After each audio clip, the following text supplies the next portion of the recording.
శేఖర్ గారు, మీరు బయటకు వచ్చిన తర్వాత ఈ 3-4 డేస్లో మీరు డెవలప్మెంట్స్ చూసుంటారు. Of course you are a news person to celebrity to. Jani master కేసుకి సంబంధించి ఆల్రెడీ మీరు ఈ యంగ్స్టర్స్ తరపున, పురుషుల తరపున పోరాడుతూ ఉన్నారు కాబట్టి ఏం జరుగుందని మీరు అనుకుంటున్నారు? ఎస్పెషల్లీ మీకు ఎప్పుడైనా అసలు ఏ రకమైన అంటే బయట మీడియా మిత్రులు వాళ్ళు వీళ్ళు చెప్పిన ఇన్ఫర్మేషన్ తప్ప నా అంతటికి నేనుగా వీళ్ళు సంపాదించిన ఆధారాలు ఇంకా ఏమీ లేవు దీనికి సంబంధించి. చూసింది విన్న దాని ప్రకారం నాకు ఫస్ట్ అనిపించింది ఏంటంటే, ఇన్నాళ్ళు లేని సడన్ గా ఇప్పుడే ఎందుకు పెట్టారు కేసు అనే క్వశ్చన్ కి ఆన్సర్ మీ దగ్గర ఏమన్నా ఉందా నాకు తెలియదు. ఆ క్వశ్చన్ ఎవరైనా అడుగుతున్నారా, అడగట్లేదా? ఇన్నాళ్ళు లేని సడన్ గా ఈ రోజే ఎందుకు? ఇది కామన్ అందరికీ వచ్చింది. ఇదే అమ్మాయి చాలా సార్లు వేదికల మీద ఆయన పొగుడుతూ మాట్లాడిన ఆయన మరి అప్పుడు లేని సడన్ గా ఈ రోజు ఎందుకు వచ్చింది అనేది నాకు వచ్చిన ఫస్ట్ క్వశ్చన్.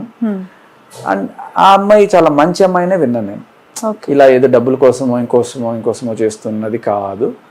బట్ మేబీ ఆయన నుంచి విడిపోవడం కోసం చేస్తున్నదా అనే ఒక డౌట్ పెట్టారు కొంతమంది. ఒకవేళ అదే నిజమైతే విడిపోవడానికి వేరే మార్గాలు చూసుకోవాలి తప్ప, ఇప్పుడు మనకి కలకత్తాలో జరిగింది, అది అత్యాచారం, భయ, ఇలాంటి వాటిని మనం అత్యాచారాలు అన్నాం.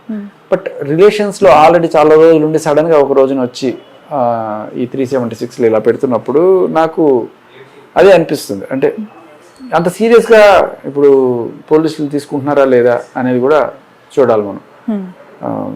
అంటే ఎప్పుడన్నా పోలీస్ స్టేషన్కి వెళ్ళి కొంతమంది కేసులు పెట్టడానికి వెళ్ళినప్పుడు, చూడమ్మా ఇలా రాస్తే కంప్లైంట్ వర్కౌట్ అవ్వదు, ఇలా రాయాలి, ఈ సెక్షన్స్ పడాలి, ఈ సెక్షన్స్ పడితే గట్టిగా భయం ఉంటుంది వాళ్ళకి, ఇది అని చెప్తుంటారు. Which is not fair.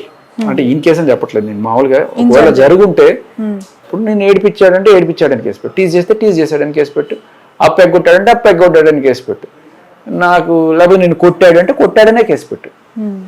But కొట్టాడు కాబట్టి, లేకపోతే అప్పు వేసుకున్నాడు ఇవ్వలేదు కాబట్టి, లేకపోతే ఏదన్నా 4 ఫోటోలు ఏవో ఉన్నాయి పాతకు సంబంధించి అవి పెట్టి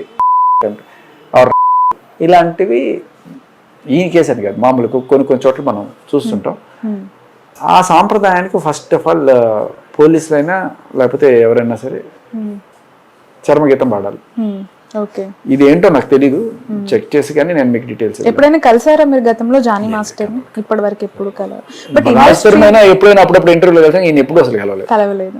బట్ ఇది చూస్తూ ఉన్నప్పుడు చాలా మందికి ఇది ఒక ఫేమస్ సెలబ్రిటీ స్టేటస్ ఉన్న వాళ్ళని డిఫేమ్ చేయడానికి ఈ అమ్మాయి ఇలా చేస్తుంది, యాక్సిడెంటల్ గా ఇన్ని ఇయర్స్ ట్రావెల్ తర్వాత ఇప్పుడు ఎందుకు కేసు పెట్టింది, కామన్ మీరు అడిగిన ప్రశ్నే అందరూ అడుగుతున్నారు. బట్ టాలీవుడ్ పెద్దలు కొంతమంది ఆయనకు సపోర్ట్ చేస్తున్నారు. డీలో ఏమైనా పార్టిసిపేట్ చేశారా? ఆ అమ్మాయి డీలో కూడా డీలో ఫేమ్ అయ్యి ఇప్పుడు డీఫేమ్ చేస్తున్నారు. అదే జరుగుతుంది.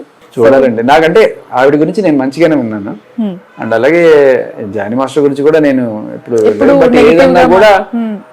ఏదన్నా వేరే రకమైన మనస్పర్ధలు ఉంటే దాని లీగల్ సిస్టమ్ ని ఇలా తప్పుగా వాడుకోవద్దు అనేది నా అభిప్రాయం.